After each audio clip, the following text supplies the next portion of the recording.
spare room. He simply wasn't as versed in wandering in the Muggle world as he liked to think. He had overheard the doctors say that Petunia had seemed to rally a bit after the surgery, but the bleeding still persisted and there wasn't much hope. Albus' heart sank as he realized the injury was one they had no hope of healing with magic.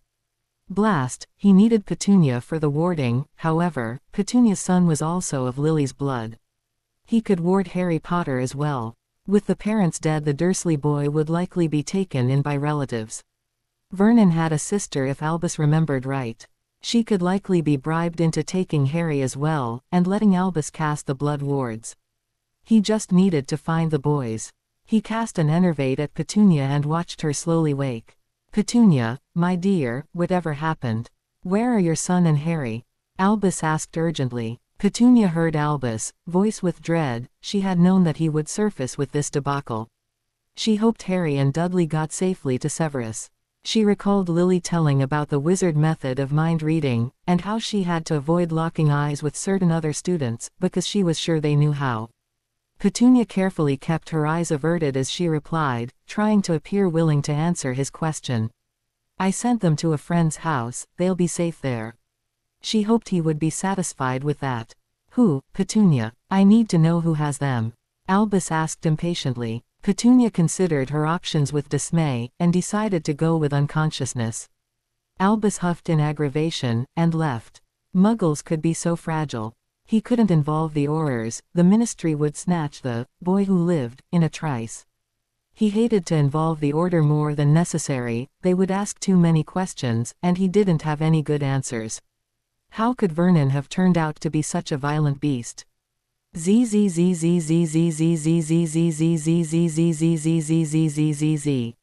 Severus was up with the sun, and ate just enough to keep the elf off his back.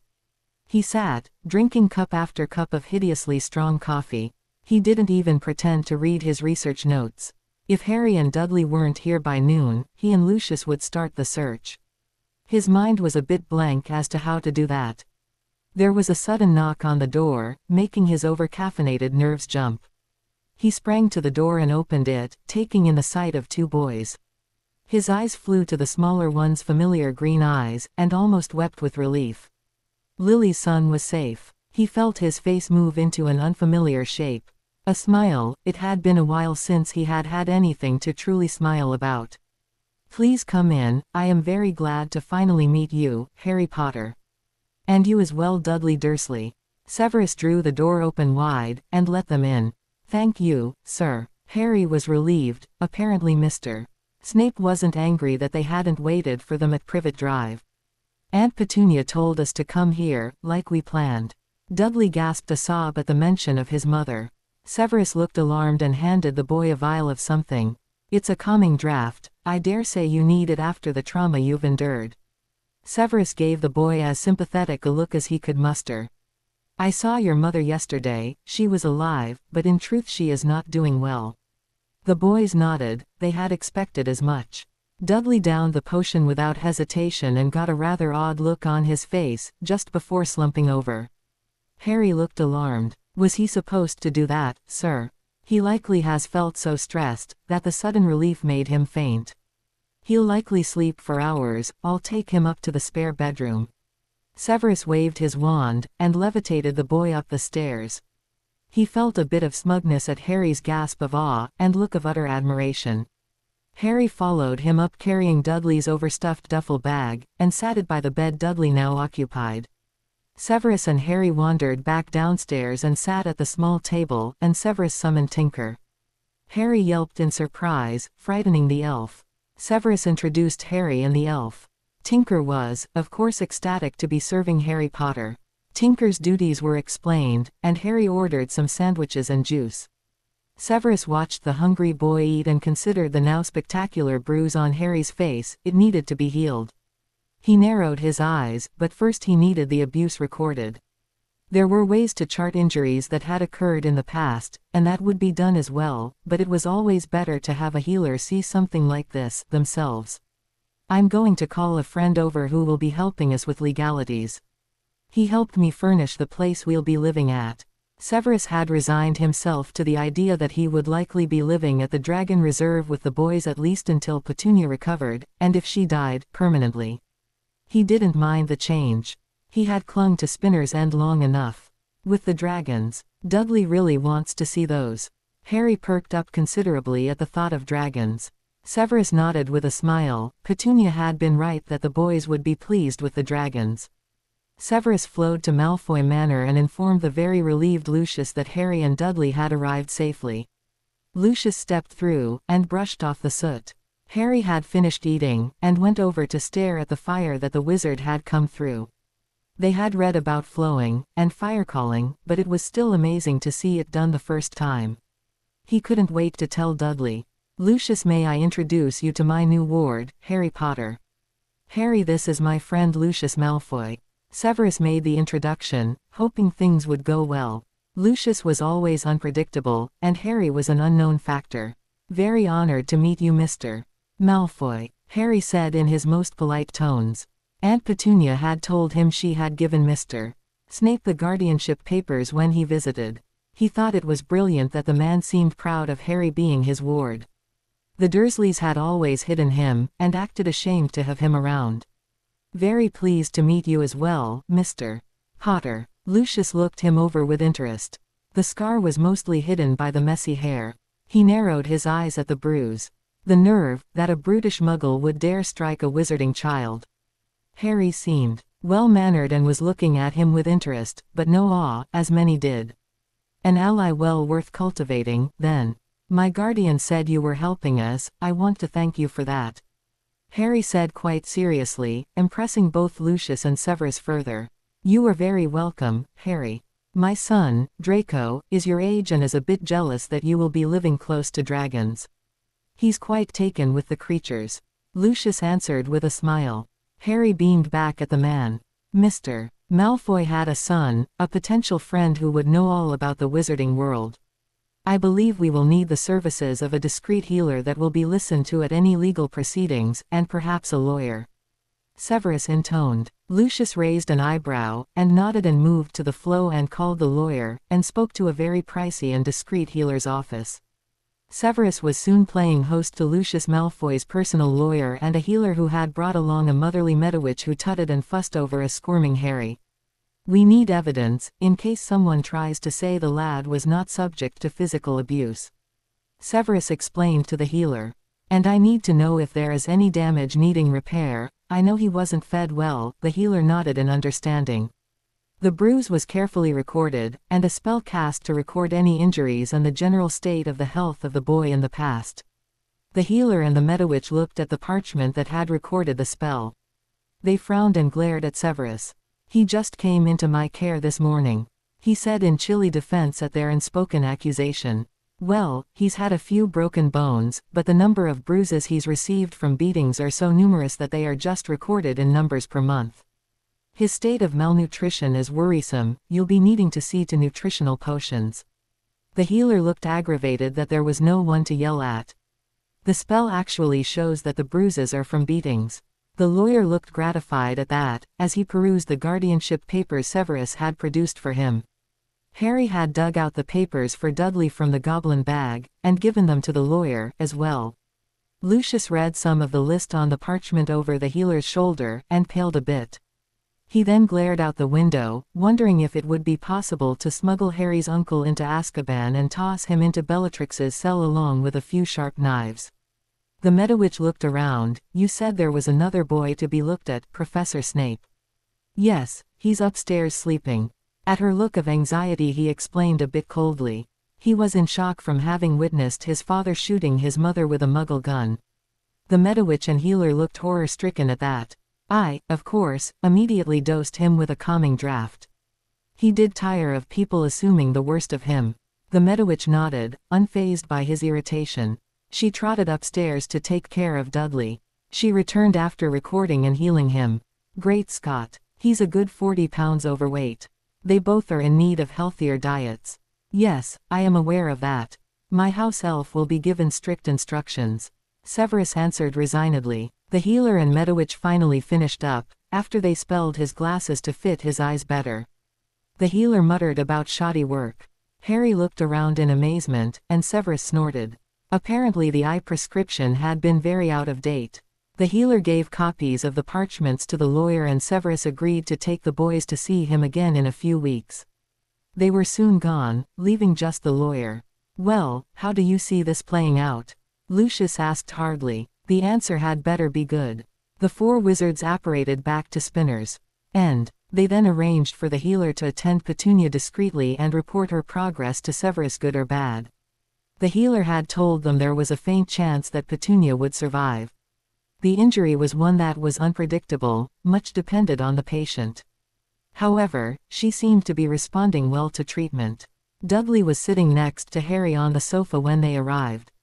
The healer reassured them that everything possible was being done for Petunia and that she was still alive, and then the healer left for St. Mungo's. The boys looked relieved and turned back to the book detailing everything about the Welsh Dragon Preserve's history. Harry had been distracting his cousin with all he had found out while Dudley had been sleeping. Researching what would be their new home had seemed wise. The lawyer and Slytherin pair retired to the kitchen table. Lucius looked at the area with resigned distress. "I'll be glad when you move to the Dragon Reserve house, Severus." Severus laughed at him, "But it's so cozy here, Lucius." Severus mocked. The lawyer rolled his eyes, he was used to this sort of banter between the two. "You do need to remove the boys to the reserve tonight, if possible. I know you expected to move Mrs. Dursley there, but the house does belong to you. Rearrangements must be done. I suggest you move there permanently, yourself, Mr. Snape. If inquiries are made, you should be in residence with your wards." Severus frowned, he disliked being coerced into anything. However, the house in the Dragon Preserve was becoming more and more appealing. He finally nodded, agreeably. "Yes, Tinker should be able to move my things fairly quickly. The quicker the boys are settled the better." Severus shifted uncomfortably. "What should we then do about Petunia, if she recovers?" "That will depend on how things go legally. If all is well, and you return to teaching, she will simply be taking care of things at your house with the boys, nothing wrong with that. If you are essentially in hiding from Albus and the Ministry, you can always obtain one of the other houses for her, if she and her son require a separate residence." The lawyer answered agreeably. "How long do you think we can keep this from Dumbledore?" Lucius snarled. "I don't think we should keep it from him, at all, after Harry and his cousin are safely in the preserve." Severus answered quietly. He smiled at their incredulous looks. "I want to outsmart Albus, and keep Harry from his control, but I don't want him as an enemy that is actively working against me. Even if, or when we present all our evidence to a court, there will be those that will refuse to believe anything bad of Albus Dumbledore, and fight to keep Harry away from me. So it is best to put our cards on the table and tell Albus what we've done and what we will do to keep Harry with us. If he has nothing to fear from us, why bother?" Lucius grumbled. He had almost looked forward to the idea of Dumbledore being carted to Azkaban for a stay, however brief it might be. Preferably in a cell next to his crazy sister-in-law. The lawyer and Severus laughed. "Although he might explain away our evidence, it would still reflect badly on him." The lawyer said. "The binding of Dudley's magic might not, technically, be illegal since he had Mr. Dursley's permission, but there is no one who would not be shocked by it, even if he managed to somehow explain it. The only time a child's magic is bound is when a Muggleborn's family refuses to send them to a magical school, and the parents request it, and even then the child is usually in agreement. The Wizengamot is likely to vote him off for that alone." Severus nodded. "He may explain all the money given to Vernon. It wouldn't be unusual to assist a family who had taken in an orphan by supplementing their income.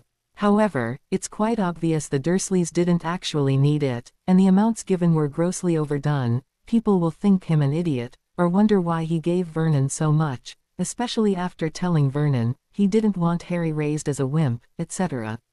And the episode with the social services people, he can say that he didn't actually see Harry's injuries, and assume the affair was overblown by the Muggles, but the fact that he didn't check will look suspicious at worst and incompetent at best. His detractors will be calling him senile or worse and demand that he be removed as headmaster.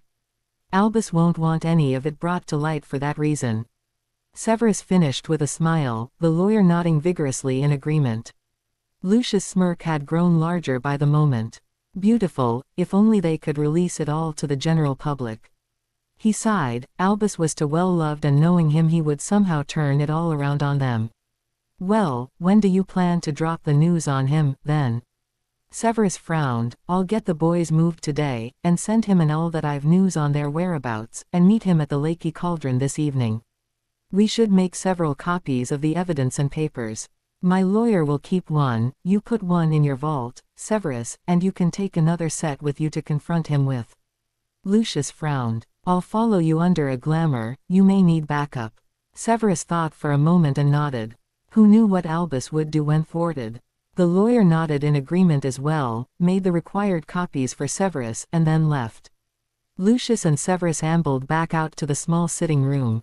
"Harry, Dudley, we'll be leaving for the reserve in a few moments, so pack up your bags. You may take the books you have out, as well." While the boys were scrambling, Severus penned a quick note to Albus and sent his owl with it, reminding him to follow him to the reserve. After. The owl glared haughtily and left. They instructed Tinker to follow them and dissipated with the boys in tow. Albus downed the pain potion and rubbed his aching head, hoping the potion would work quickly, and considered whether a calming draft was in order. He had gone back today to Privet Drive in Muggle attire, hoping to get leads on the whereabouts of Harry. He had been treated to the arrival of an angry and hysterical Marge. There had been investigators there as well, trying to figure out where Harry and Dudley had gone. Apparently Petunia had only told them the boys had gone to a trusted friend, as well. The exchange between the officers and Marge would have been as entertaining to Albus as it was for the Dursleys' neighbors, if Albus had not had so much riding on the outcome. It quickly became apparent that Marge blamed everything on the freak. To Albus' astonishment, she meant Harry. "He's been a curse on my brother's family since he showed up on Vernon's doorstep. He should have been drowned at birth, a no-good parasite, like his parents." Marge carried on in this vein until even Albus realized that she was unlikely to take Harry in, except to kill him, if Petunia died and she had custody of Dudley. Albus was disappointed that the officers turned up no information on Harry's whereabouts, and Marge found out that, as Petunia still lived, she would not be allowed to remove any belongings from the home or access any bank accounts. She drove off shrieking that some of her lawyer and judge friends would be speaking to them. Albus had spoken to some of the onlookers, giving them his best harmless old man persona. One young lad who was sporting an odd haircut and nose and eyebrow rings was watching the proceedings with a mix of alarm and pensive worry, and he left quickly when he saw Albus watching him. Albus dismissed him. He was much too old to be a chum of either of the youngsters. The disappointing excursion was topped off by a tearful blonde girl who he had overheard telling other children, "Didn't I say that people who treated orphans the way they did would come to a bad end? They beat and starved Harry and kept him locked in a cupboard." She sniffled, "I hope Harry isn't dead now." Albus had listened to this with incredulity. Cupboard? Surely not. Albus walked to an alley and apparated to Hogwarts with a raging migraine and churning stomach. Didn't those idiot muggles know what he had meant by raising Harry to not be a wimp? His headache had barely eased off who he saw an owl he recognized as Severus arrive. He took the parchment apathetically and the owl flew off with a sneering hoot. Albus reflected that the saying about owls becoming just like their masters was completely correct. "Albus, it has come to my attention that Harry Potter and Dudley Dursley are AWOL from Privet Drive. I have information on their whereabouts. Meet me at the Leaky Cauldron at 7 p.m. SS." Albus dropped the note in shock. He had told no one of the debacle at the Dursleys. How had Severus heard of it? Had Harry and his cousin been found by some of Severus' Death Eater contacts? No, Severus would have been more explicit, and would not be making him wait. So how? Albus dropped his again aching head back in the chair. Perhaps it didn't matter. He would know soon enough. He downed another pain potion and prayed for relief. Harry and Dudley chortled in glee at the method of transport. "Cool," and "brilliant" were said numerous times before they settled down. They were hustled up to the rooms prepared for them, to their delight. "Go ahead and unpack. If you would like any color changes made, let the house elves know.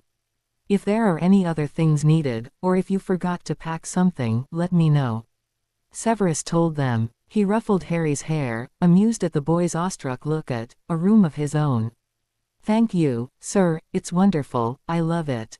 Harry's obvious sincerity touched Severus, who smiled and nodded before he left the boys to it. Severus picked out a large, empty corner bedroom, with its big windows, with a clear view of the walled garden and anything the boys might be up to in it, as well as a view toward the dragon reserve where he would see any wards or godsons that might be sneaking off to see the dragons. He called Tinker and told him to bring his bedroom suite and everything in it right away. Then bring the books, and anything that might be useful for the house, here. Severus went back downstairs and helped Lucius open a bottle of elf wine in celebration of his moving to a decent abode. They sat back in some comfortable chairs and relaxed a bit. Things would hopefully come together, soon. The afternoon wore on peacefully, with Lucius and Severus plotting companionably. Plans were made to have Draco over very soon. They hoped to have the boys study together with a tutor when school restarted. They had some plans regarding a specific tutor that they would have to keep from Albus at all cost. They both chuckled a bit darkly regarding that. Tinker had soon brought over anything of value from Spinner's End. More shelves were set up in the small library study. Severus mused that luckily it had an outside wall, so expansion could be done. He and Lucius looked it over. Lucius laughed, "Not here a day, and already you need more room for books." Severus just smiled and caressed the backs of some of his more beloved prizes. Books had been his best friends for many years. They were non-judgmental and always had some new tidbits of knowledge to give him. When the world was cruel and unfair, he could count on them to soothe any aches in his heart, promising wisdom and acceptance. They left the library to sort out a minor house elf squabble, informing the two that Tinker would be in charge, and Dobby would have to take orders from him. "You were both here to protect Harry Potter and Dudley Dursley. Tinker knows how I like things done, so just listen to him." Severus eyed Dobby sternly, and the elf seemed more agreeable once he knew he was still helping the great Harry Potter. Severus ordered an early supper, and Lucius flowed home to check on Draco and tell him the good news that the boys had arrived safely at the Dragon Reserve. Draco was ecstatic and soon was making a list of things to see and do with his, hopefully, new best friends. He was tired of Crabbe and Goyle. They had no imagination and just did whatever he said, which was okay sometimes but made for dull companionship. Lucius took a moment in his study to review his wife's latest expenditures. She planned to donate large amounts to various charities that he knew funded some old Death Eater squads. He was sure they still did some terrorizing of Muggles and Muggleborns.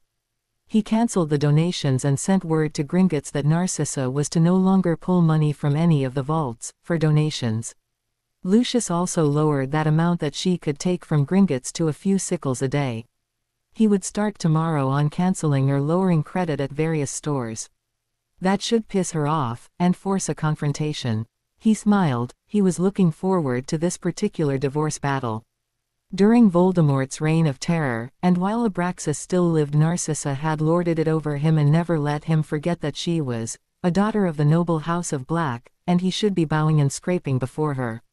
After the Death Eater trials, with many of the Blacks disgraced and in Azkaban, she had been a bit more subdued, but still let her husband and son know that she was the true pureblood in this family. Lucius smirked and snickered. Well, she was about to become a very poor pureblood unless she cooperated. He was about to unleash his kennel full of lawyers and implement the plans they had been making for months. Severus, Harry and Dudley sat for the evening meal the house elves had prepared. The Medowitch had given Severus a diet plan for Dudley and a list of nutritional potions for Harry. Harry had a vial of some purple stuff beside his heaping plate that he swallowed with a wince. Dudley's plate looked a bit skimpy compared to the others, but he just smiled. "I'm glad Tinker gets to figure this out. I wasn't sure how much to take of anything the last few weeks to lose weight." Dudley happily dug into the food. Severus stared a bit. Dudley had been trying to lose weight. Harry saw his confusion. Dudley realized he needed to get fit. His dad wasn't happy about it and kept sabotaging it. He still managed to lose some. "Aunt Petunia got us a home gym, and took us to the pool." Harry sighed. "Too bad we had to leave that behind." Severus thought hard. "Perhaps we can retrieve your gym. It could be put up in the back garden. The elves could place a roof over it for bad weather." The boys perked up at that. Severus waited patiently for the meal to end. He wasn't sure how the Dursley boy would take his news. They retired to the sitting room, and Harry and Dudley had started to take out the Dragon Reserve and Dragon books when Severus cleared his throat to get their attention. "Dudley, your mother had spoken to the police about the shooting. They informed her that your father was in a car crash soon after shooting her. I'm sorry to say that he did not survive this." Severus truly was sorry. He and Lucius had had plans for the man that hadn't included a quick death. However, while viewing Dudley's stricken and pale face, he felt badly about having to traumatize the lad, yet again. "I will inquire about funeral services, but since we may be in hiding, I don't know how easy it will be to arrange for you to attend." Dudley nodded in resignation. "I guess this is better than seeing him hauled off to prison." They probably would have made me testify against him. He shot Mum, so I'd have done it to see him punished. It still would have been horrible. Dudley stood a little shakily. I need to go think for a bit, he mumbled. Severus nodded, as scanned Harry's confused face. Obviously Harry was feeling guilty for being relieved at his uncle's death, Severus thought with a sigh. Well, he wouldn't allow his ward to feel any remorse for that abusive rat's death. Harry, I know you feel conflicted by this. Severus crouched down beside the boy. Harry's eyes flew to his and he suppressed the urge to scan his thoughts.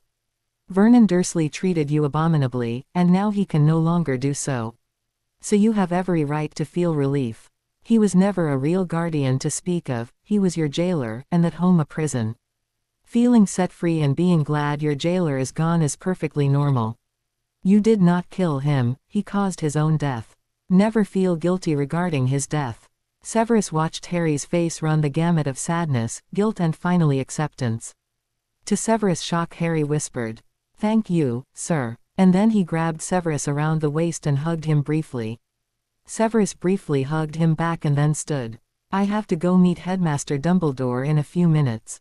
At Harry's alarmed look he smiled and continued. I assure you that he should not be a real threat. He might fight this, but he will lose. Severus was determined that Harry would stay in his care. Harry nodded and turned back to the books. Severus suspected that he was doing a lot of thinking and very little reading. That was all right, Harry needed time to accept all that had happened. The time to leave came quickly. He told Tinker to keep a sharp eye open for trouble and left for the Lakey Cauldron. He and Lucius had decided to arrive a bit early. Severus was soon occupying a back corner booth, with a disguised Lucius in the next booth. Severus knew that Albus would want a privacy ward, so Severus intended to be the one to cast them, and leave a small area that Lucius could cast a charm to hear through. They had done this numerous times in the past, for less honorable purposes, of course. A pale and somewhat careworn-looking Albus soon arrived. Severus hardened his heart to this. Albus was a powerful and usually very competent wizard. Harry had been in his charge and was the one who had suffered, not Albus. Severus quickly cast the privacy ward, before Albus could think to. Excellent, Lucius would know if he required rescuing from an irate head of the Wizengamot. You have found Harry Potter, Severus. How did you know he was missing? Albus' face was a perfect mix of relief and suspicion, Severus thought with amusement. I had a very interesting letter from Petunia, headmaster. It apparently detailed Harry's life from the moment he was dropped like a litter of unwanted kittens, until now. Severus spoke in flat, uncompromising tones, and refused to be sympathetic to Albus, paling further and looking guilty. She begged for help to leave her abusive husband. He took a deep breath, and leaned forward with a harsh glare. She has given me guardianship of Harry Potter and her son. I intend to keep them. Albus thought quickly. He would have preferred Harry Potter elsewhere, but this might not be a bad idea. Severus was loyal to the light, and to Albus. He didn't understand why Severus was so angry. Surely Petunia hadn't detailed any abuse. That would have implicated herself. That is excellent news, Severus. It solves a lot of problems, especially if Petunia dies. You know young Harry will need warding from the cousin if that happens. His name is Dudley. He snapped at Albus in irritation. Really, Albus was usually more subtle than this, and he apparently wasn't quite getting that Severus knew everything. Severus shoved a copy of Petunia's letter to the headmaster, watched the look of horror creep across Albus' face as he read the details that included his actions as well as his inactions. Severus, Albus spoke hesitantly, but the potions master just shoved a copy of the healer's report of Harry's injuries over the years. Albus slumped further in the seat, the weight of guilt pressing him down. I don't understand, Albus. I know you feel that Harry must be ready to face the Dark Lord when he returns, but this was foolhardy. That Vernon idiot was going to kill him. He was aiming the gun at Harry and his cousin when Petunia put herself in the way. Severus had never believed Albus infallible, but he knew him to be smarter than this. Harry couldn't go to a wizarding family. He truly does need the blood wards. They will make it difficult for Voldemort to harm him. Albus sighed heavily. He has to be willing to face death, his own death, if need be, and a spoiled and pampered child is unlikely to become self-sacrificing. Albus trailed off, uncomfortably. Severus hissed in anger, but an abused child who, by definition feels unworthy of being rescued will likely jump in front of a bus for the first person who shows him kindness, and you intended that to be whom? You. He leaned back, angry at Albus' manipulation of a child. Albus closed his eyes briefly, the migraine was returning with a vengeance. Unfortunately, circumstances dictate that Harry Potter is the one able to defeat Voldemort, you know the prophecy. Voldemort will go after him, whether we like it or not. I've told you about the Horcruxes, Severus. Harry's scar is a partial one, and the only way to remove it is death. No, you are not going to do this, Albus. Harry isn't going on a suicide mission to kill the Dark Lord and die as well. Severus thought his brain would explode with the pressure. You said it's not a true Horcrux, we'll find a way to undo it. Severus settled a bit. He was glad Lucius hadn't come over the top of the booth in agitation, although he had peeked over with a wild look in his eyes. We have time, Albus, we don't have to start throwing children to monsters to keep our world safe. Albus looked unconvinced, but resigned. I knew this would happen, you'll get attached to the lad and be unwilling to let the future unfold, as it must. It's why I didn't take him, when I could have. I knew I'd not be able to let him go to his fate. I was once told that we are defined by our choices and whining about fate is an excuse for inaction. Severus replied. He looked at the aging sorcerer across from him with faint sympathy. He, at least had an excuse, poor though it was. He had been unwilling to chain his heart to an apparently doomed child. I have been researching the Horcruxes for you in the libraries available to me. Now I need to look for ways to undo them. I know I'll find something. I hope you do, for your own sake as well as the child's, Severus. Albus sounded more defeated than he ever had. I won't fight you on the guardianship, Severus, just keep me informed. A hint of returning spirit glinted in Albus' eye. Of course, headmaster, but I want no interference in raising him. Severus' eyes locked with Albus. Albus was a decent legilimens, although it was mostly his strength of magic that made it work, so it was hardly subtle. Severus allowed his entrance, and showed him only his willingness to train Harry for his upcoming battles with the Dark Lord. Albus didn't need to know the methods he and Lucius intended to employ. Albus seemed satisfied and retreated. Let me know if you need anything for Harry or your research, Severus. Albus and Severus nodded to each other and Albus flowed back to Hogwarts, and another bottle of headache potion. Lucius flew around the booth and sat in the seat Albus had vacated. He was still a bit wild-eyed. Harry has a Horcrux in his head. He hissed. Severus double-checked the privacy ward. We'll find a way to undo it, or our other project will. Lucius sat back. Yes, he answered slowly, he very well could do that. They nodded and smiled faintly at each other. They ordered some stiff drinks and knocked them back before flowing to their respective homes. The lawyers arrived bright and early at Malfoy Manor. Narcissus pair reviewed the paperwork Lucius' chief lawyer and his two aides gave them, with all Narcissus' signatures giving up rights to vaults, etc. They sputtered a bit, but knew they were hamstrung before they even started. After some whining from both Narcissa and her lawyers, Lucius agreed to give her a sizable amount of galleons, a house in France and a chalet she was fond of in Switzerland. In return she agreed to not contest the custody he had of Draco per their prenuptial agreement, and she would retrieve certain papers and artifacts that Cygnus and Abraxas had secured in the Black Vault. Narcissa had looked puzzled at that and Lucius didn't dare press too hard. He tensed, hoping she did not become suspicious. He was determined to obtain that damnable cup that Severus was sure was a Horcrux. She finally agreed with a shrug. Did she really have a choice? She would receive no property and be practically a pauper if she said no to any of it. The papers were drawn up and the lawyers left. They would meet the next day at Gringotts for finalization. Narcissa went off in a huff, to visit friends. Draco, who was listening at a far door, was relieved that his father had total custody, but was still a bit disappointed that his mother didn't bother to say goodbye. Lucius gathered Draco into a hug, and shook his head at his son in sympathy.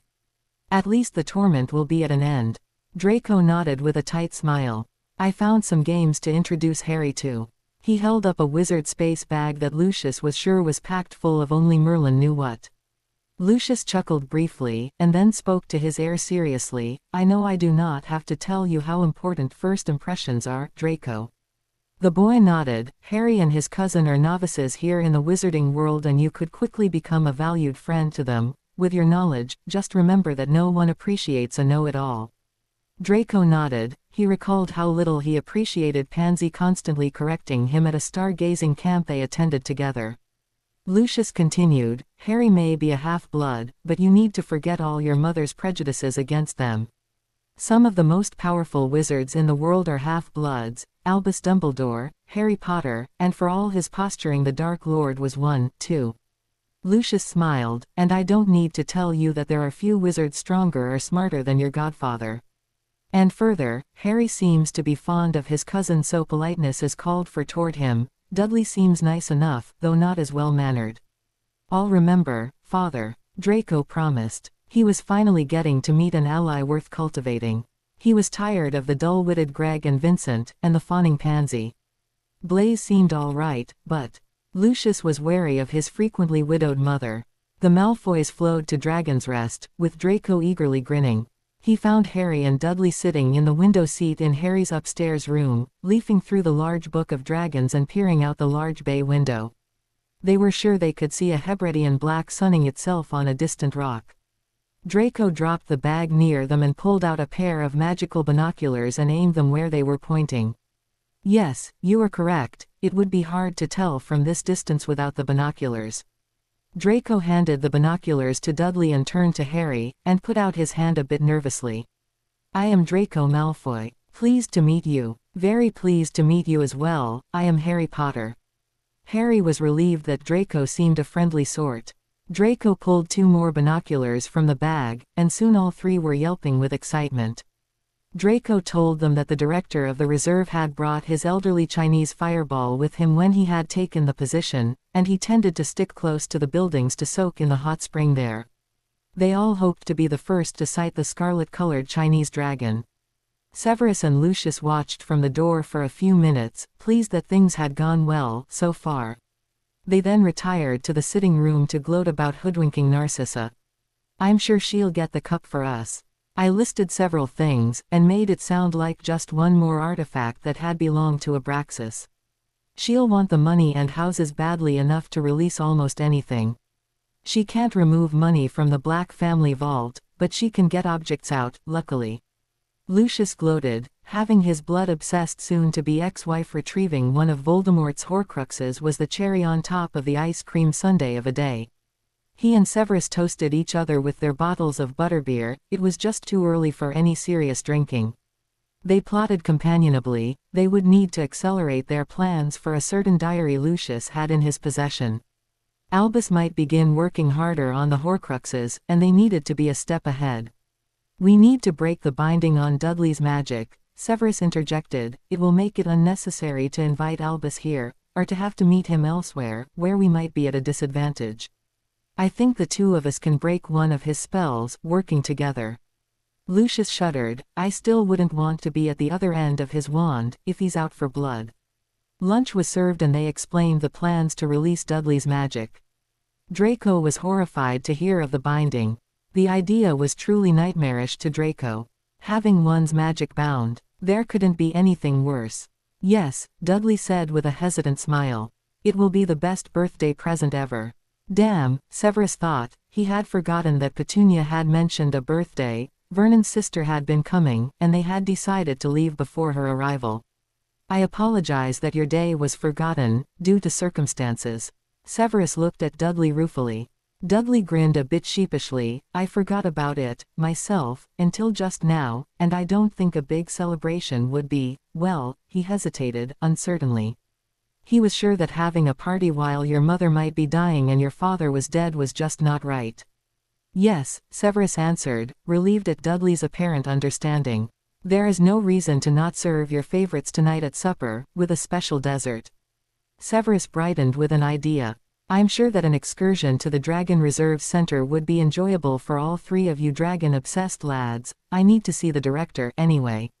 All 3 boys lit up at the suggestion. Do you think we could see the Chinese fireball, Severus? Harry asked. Severus' heart warmed a bit at Harry's ease at using his name. Lucius' eyebrows rose, but Severus just smirked at him.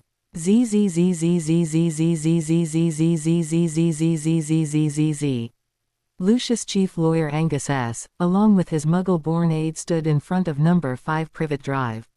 Roger Eastlake was invaluable at times like these when a wizard with less experience of the Muggle world could easily slip up. He had only had one episode where Obliviators had needed to be brought in. He shuddered, he never wanted to experience that again. It had only been a few days since the shooting and there was still crime scene tape up, and an officer was poking around, presumably for clues. Angus waved to the officer, who eyed him suspiciously as he approached. "I do apologize for the interruption, but my client wished to let you know that the boys, Dudley Dursley and Harry Potter, arrived safely at his home. He didn't know they were coming, you see, or he would have informed you immediately." The officer was quite excited to hear this, and the pair was hustled into a police vehicle, and taken to a nearby station. Angus provided proof of his being Petunia's power of attorney and copies of the guardianship to Dudley and Harry, naming them as wards of Severus Snape. "I realize all this is highly irregular, but Mrs. Dursley was in fear of her life, with good reason obviously." He watched the officers nod in agreement. "When she was shot she told the boys to go to Mr. Snape, and they used the escape plan she had put in place. She had intended to give guardianship of Harry Potter all along, to keep him out of Vernon Dursley's hands. The guardianship of Dudley was merely a backup plan in case the worst happened, as indeed it did." The officers continued nodding in agreement. "I understand from the doctors that Petunia Dursley is now expected to live, and once she is well, she will, of course, resume custody of Dudley herself." "Well, everything seems to be in order here. I'm glad the lads are safe. They seem to have disappeared off the face of the earth," the detective said ruefully. Angus explained Harry's convoluted escape method. The officers roared with laughter. Now that the boys were safe they could afford to be amused at being outsmarted. "I'll have to give that Turk lad credit for helping them out. He doesn't usually go out of his way for anyone." Angus frowned uncomfortably. The boys were quite concerned that they not get Turk in trouble, as he was doing them a good turn. At the time they were fleeing a drunken, gun-wielding Vernon Dursley. The officers nodded easily. "No, we'll just let him know that they're safe, and that he's in no trouble." The meeting was abruptly turned into a scene of chaos as Marge Dursley broke through the door. "Where is he, you kidnapper? Where is Dudders? What has that freak done with him? Dudders would never run off with him willingly."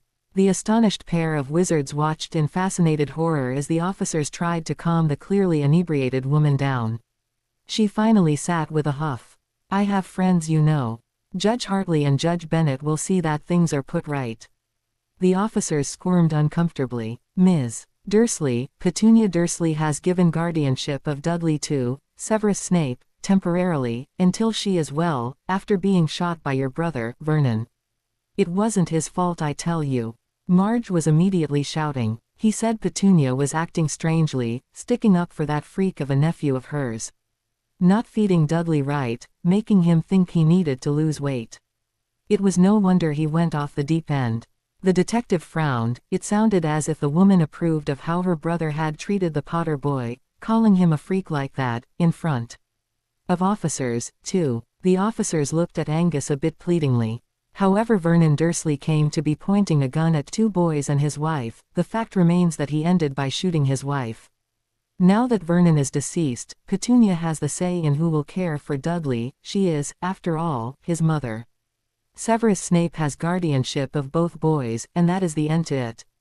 Angus looked to the detective, who nodded in satisfaction of Angus' clarification of the situation to Marge. Marge's eyes bugged at what Angus had said. Surely she couldn't be thwarted so easily by that wishy-washy Petunia. "You haven't heard the last of me," she roared, and stomped off. They all breathed a sigh of relief. Then the detective narrowed his eyes. "Harvey, Kevin, she was quite drunk, as we could all see, and hear, and I'll bet she doesn't have a driver. She clearly should not be driving. Perhaps you can see to that." The two grinned, and ran off to see if there could be a bit of perfectly legal payback. Angus and the detective smiled and nodded to each other in satisfaction. Would it be all right if some things for the boys were removed from the house? Angus asked. Sure, we were only hanging about to see if the boys came back. The detective said. I would lock it up if I were you. Thieves often prey on homes when they know the occupants are in hospital. Angus nodded and they shook hands. Angus was quite pleased. The Muggles had all been quite cooperative, except for that creature, Marge. And even the other Muggles hadn't liked her. Zzz. Yuan Chong watched a group of 5 wander across the small field from the mostly empty housing outlying the reserve center. Many families had stopped living here. He hoped to change that. He sighed. The war had decimated the population more than many wished to admit. Deaths had thinned the numbers a bit, but also many Muggleborns chose to not live in the magical world, further lowering numbers. He shook his head and peered more closely at the group, and noticed Rigel Blackthorn run up to them. Surely this wasn't the group who had taken the house. That was a woman and 2 boys, if he remembered correctly. The crowd was soon at his building, and he could hear the secretary greet them. He said, "Bring them in," before she could say anything, when she opened the door. She huffed and shooed the 6 in. Rigel spoke up a bit nervously. Director Chong, may I present Severus Snape and Lucius Malfoy. These are Mr. Snape's wards, Dudley Dursley and Harry Potter, and Lucius' son Draco Malfoy. Director Chong was a bit stunned at the list of names, but managed to maintain a coolly unaffected facade, he hoped. The boy who lived, his guardian, a renowned potions master, a very rich pair of Malfoys, and one unknown, although he was keeping quite elite company. Very well, he had faced more daunting groups, although he couldn't remember just when that was. Rigel, perhaps you could give the young gentleman a tour of the center. He smiled at the eager looks from the trio. I expect they will want to see Yao, my Chinese fireball. They nodded with grins. He's quite a ham, he'll enjoy the company. He waved the 4 off, and turned to Severus and Lucius and waited expectantly. I am the one who bought Dragon's Rest a few days ago. Severus started. I had intended it for Petunia Dursley and her son and nephew. Her husband was increasingly abusive, and she needed help fleeing. Although Dudley has magic, and her nephew Harry Potter is most certainly a wizard, Petunia has no magic. Yuan nodded carefully, and Severus continued. A few hours before they intended to escape, Vernon Dursley came home and there was a confrontation. Harry's aunt was shot by a gun, and came close to dying. Even now she is still gravely ill. Vernon Dursley died soon afterwards in a car smash, although I won't pretend he was any great loss.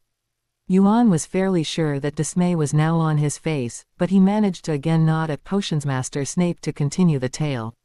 She stayed conscious long enough to tell the boys to flee to my home by whatever means necessary. They had a plan for backup, although Harry had to make some decisions on the fly. Severus and Lucius smiled in fondness. The boy had some cunning. Petunia gave me complete guardianship of Harry Potter, and temporary guardianship of Dudley, until she is well.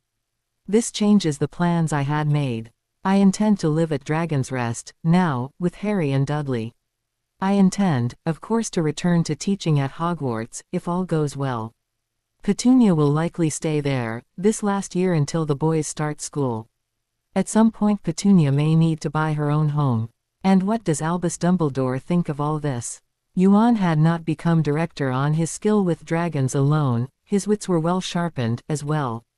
Lucius looked over at Severus, who had raised an eyebrow almost to his hairline. They smiled. Again, they liked this man, already. He had seen straight to the heart of their problem. He has not challenged the guardianship, yet, and if he does, we have information to deter him with. This is also why I chose the Dragon Reserve. You are under IFOW control, not the Ministry.